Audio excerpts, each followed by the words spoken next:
नमस्कार विदर्भवासियांनो, आपल्या आवडत्या विदर्भ मान्सून या यूट्यूब चॅनलमध्ये आज पुन्हा एकदा आपले खूप खूप स्वागत आहे। तर आज 24 मे, मी प्रदीप राऊत, हवामान अभ्यासक। आज आपण बघणार आहोत की पुढील आठवडाभर विदर्भात नेमकं पावसाचं वातावरण कसं राहणार आहे। तत्पूर्वी आपण बघणार आहोत की ज्या मान्सूनची विदर्भातील शेतकरी मोठ्या अपेक्षेने वाट पाहत आहे, त्या मान्सूनची प्रगती नेमकी कुठपर्यंत झाली आहे हेही आपण आजच्या भागात बघणार आहोत। सोबतच एक चिंतेची बाब म्हणजे ज्या पद्धतीनं मे महिन्यात संपूर्ण मे महिनाभर पाऊस कोसळला, त्यामुळे अनेक शेतकऱ्यांना अशी चिंता होती की जर मे महिन्यात या पद्धतीनं पाऊस कोसळतो आहो तर जून महिन्यात पावसाचा खंड तर पडणार नाही, अशी चिंता अनेकांनी आमच्याकडे बोलून दाखवली होती।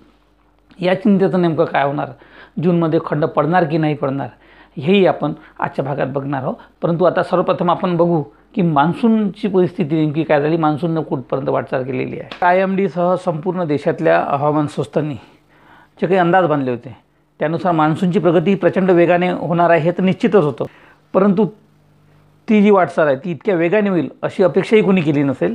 कारण की स्वतः IMDने हा जो मान्सून आहे तर त्या केरळमध्ये 25-26 तारखेच्या दरम्यान हा मान्सून सक्रिय होईल असं IMDनं सांगितलं होतं। इतरही संस्थांनी तसे हे दिले होते। आपणही 24 ते 25 तारखेच्या दरम्यान मान्सून दाखल होईल असं सांगितलं होतं, परंतु त्यापूर्वी एक दिवस आधीच मान्सून केरळमध्ये दाखल झाला आहे आणि भारतीय हवामान विभागाने त्याची तशी अधिकृत घोषणा केलेली आहे। हा अतिशय तीव्र गतीने पोहोचला, म्हणजे गेल्या जवळपास 2009 सालानंतर पहिल्यांदा असं घडलं की मान्सून जो आहे हा इतक्या लवकर केरळच्या भागात पोहोचलेला आहे। आणि ही घटना जवळपास 2009 मध्ये घडली होती आणि त्यानंतर पहिल्यांदाच असं घडलं आहे की इतक्या म्हणजे जवळपास एक आठवडापूर्वी नियोजित वेळेपेक्षा हा मान्सून दाखल झालेला आहे। तर आपण बघतो की भारतीय हवामान विभागाने घोषणा केली आहे की आज 24 तारखेला म्हणजे 24 मेला मान्सून जो आहे हा केरळमध्ये पोहोचला असल्याची अधिकृत घोषणा भारतीय हवामान विभागाने केली आहे। तर आपण बघतो की हे मान्सूनचे वारे आहे आणि हे मान्सूनचे वारे आपण बघतो की मोठ्या प्रमाणात सक्रिय झाले।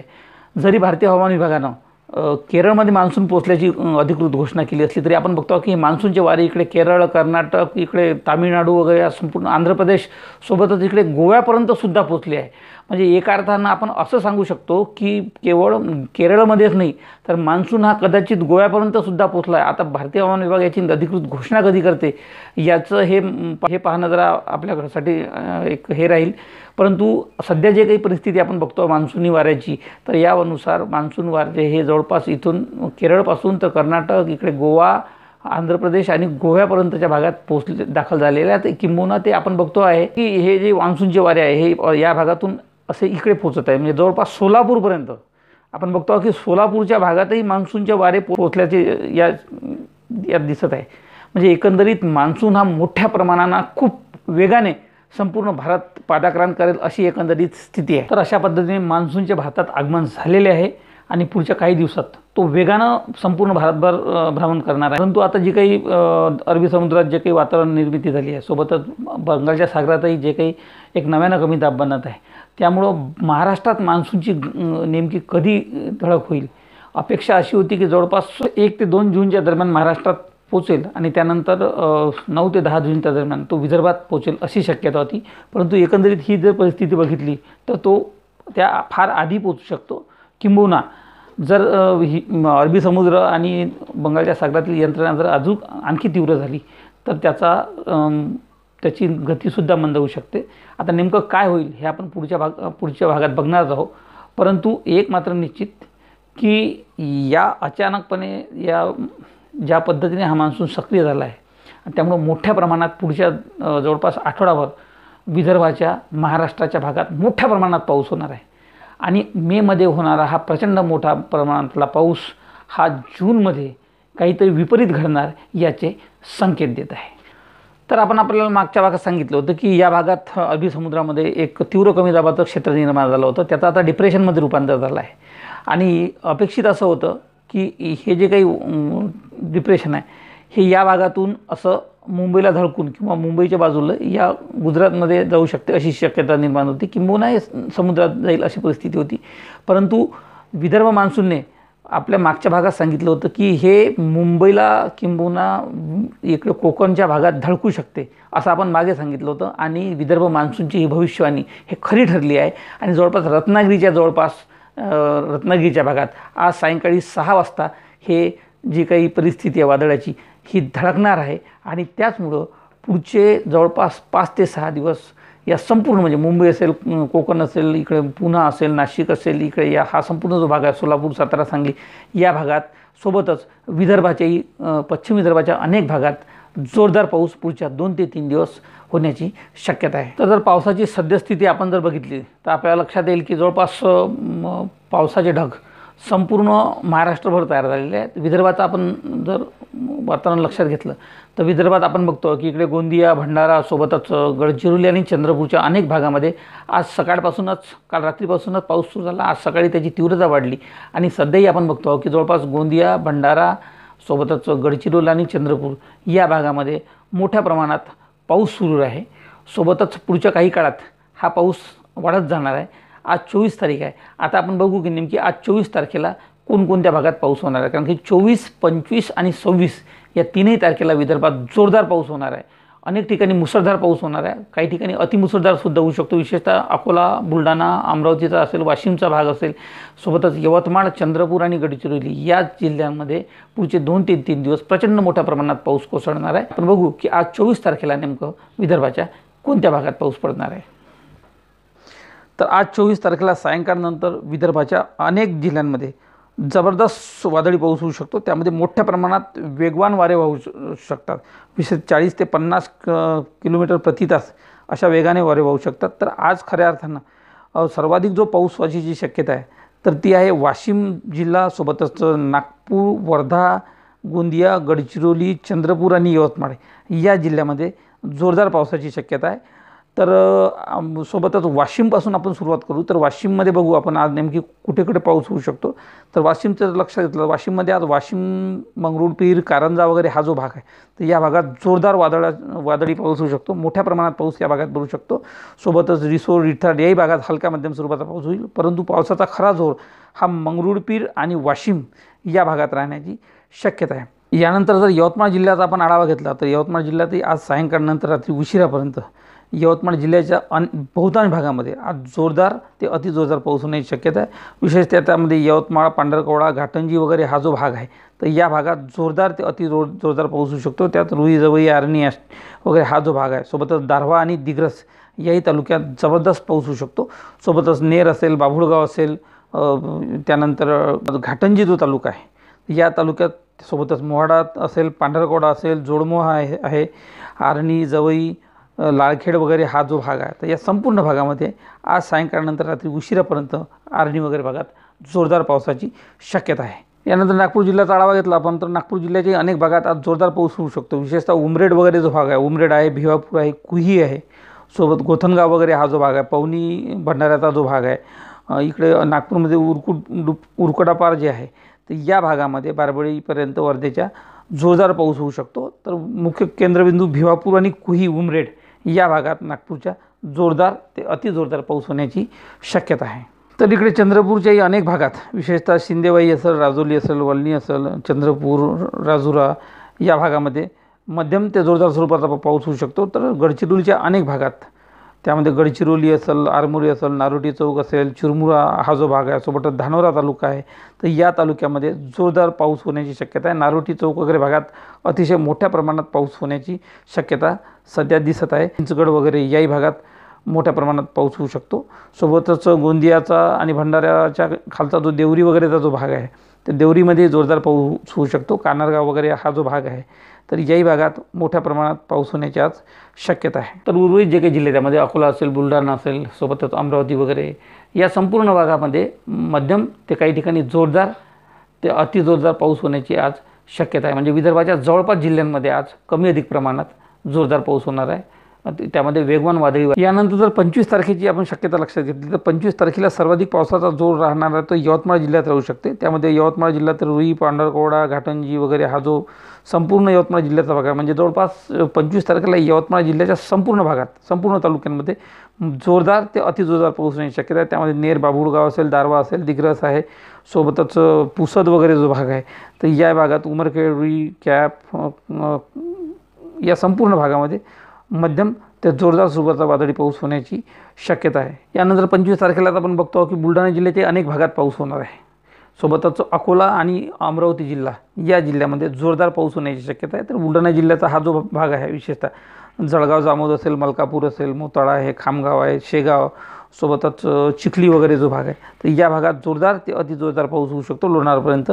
तर अकोल्याच्याही अनेक भागात म्हणजे त्यामध्ये अकोट, तेल्हारा, अकोला वगैरे हा जो भाग आहे, पातूर आहे, बाळापूर आहे, सोबतच इतरही भागामध्ये जोरदार पावसाची शक्यता आहे. त्यानंतर 25 तारखेला आपण बघतो की पुन्हा बुलढाण्याचा जो हा वरचा जो भाग राहील त्यामध्ये जळगाव, जामोदचा लागून असलेला आसलगाव आहे, संग्रामपूर आहे, मडाखेड आहे, जास्तगाव आहे, मानेगाव आहे, अडोल बुद्रुक आहे तर या भागामध्ये जोरदार ते अतिजोरदार अतिवृष्टीसारखा पाऊस होण्याची शक्यता आहे. यानंतर अमरावती जिल्ह्याचं जर आपण चित्र लक्षात घेतलं तर अमरावती जिल्ह्याचा धारणी, चिखलदरा हा जो भाग आहे तर धारणी, चिखलदरामध्ये 25 तारखेला पुन्हा एकदा जबरदस्त असा वादळी पाऊस होऊ शकतो अशी शक्यता आहे.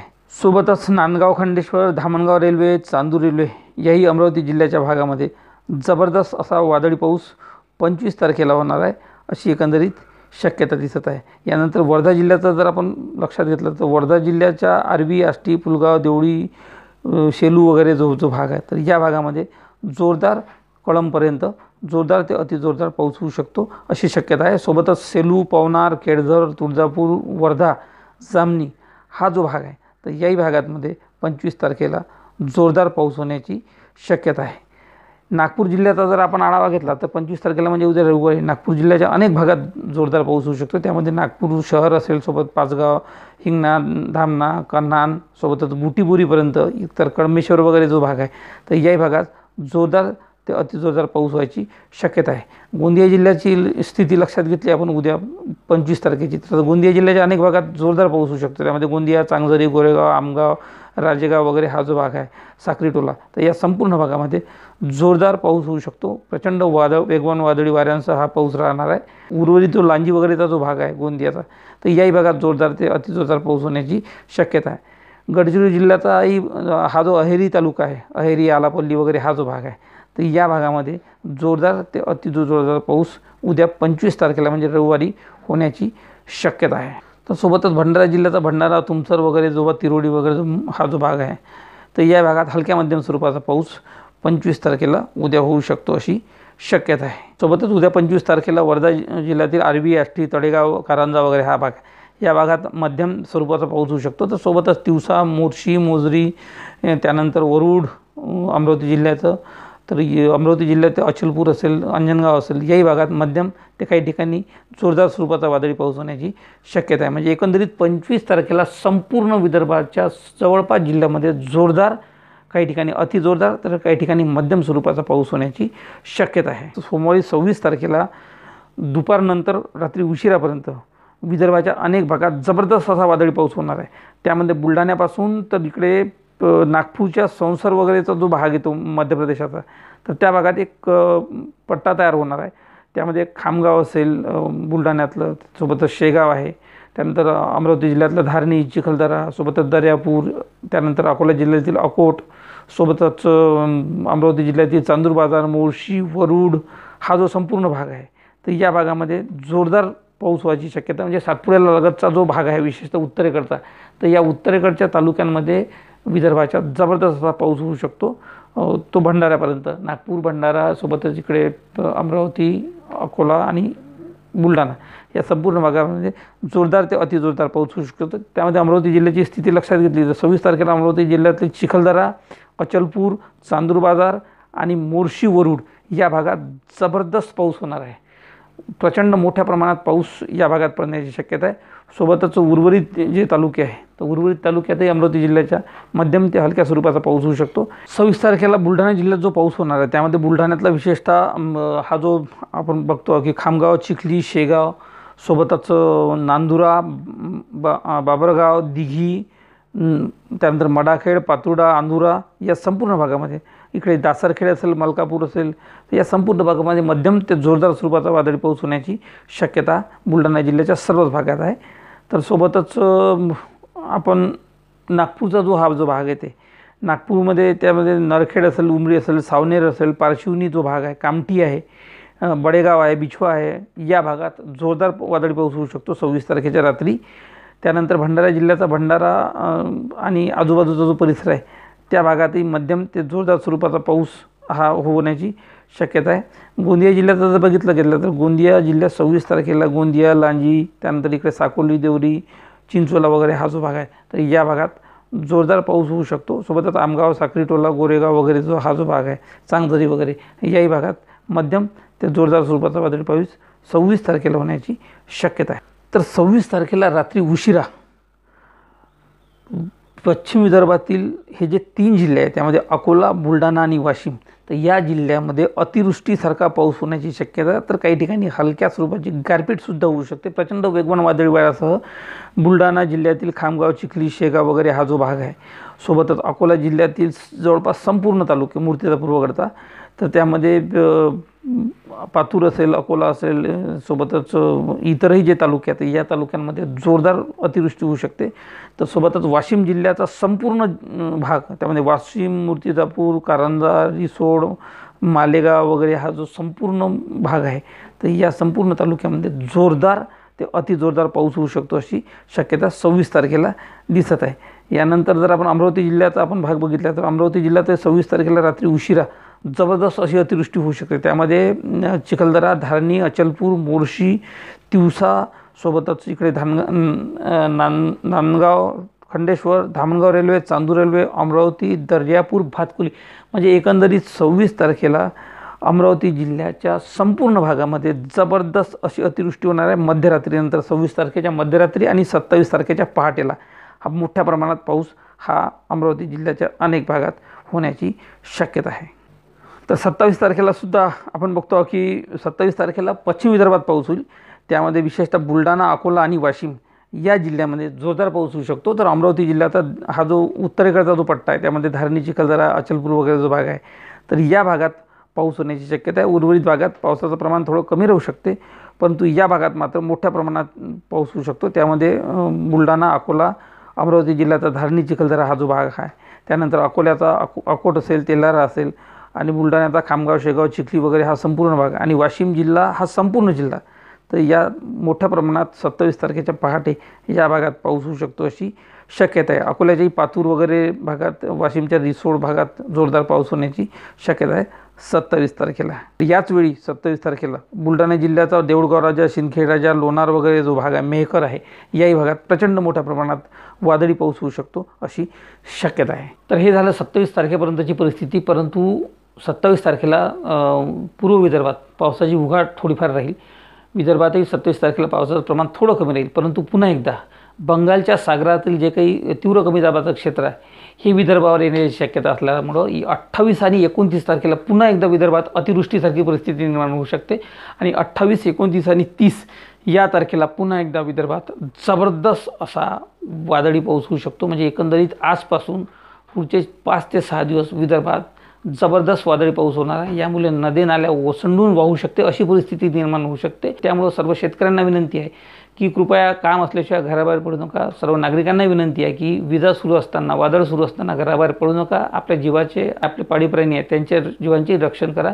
कुठेही फिरायला जाण्याचा बेत आखू नका, कारण की अनेक ठिकाणी धरण नसेल, नदी नाले असेल यांना मोठ्या प्रमाणात पावसामुळं अडचण निर्माण होऊ शकते.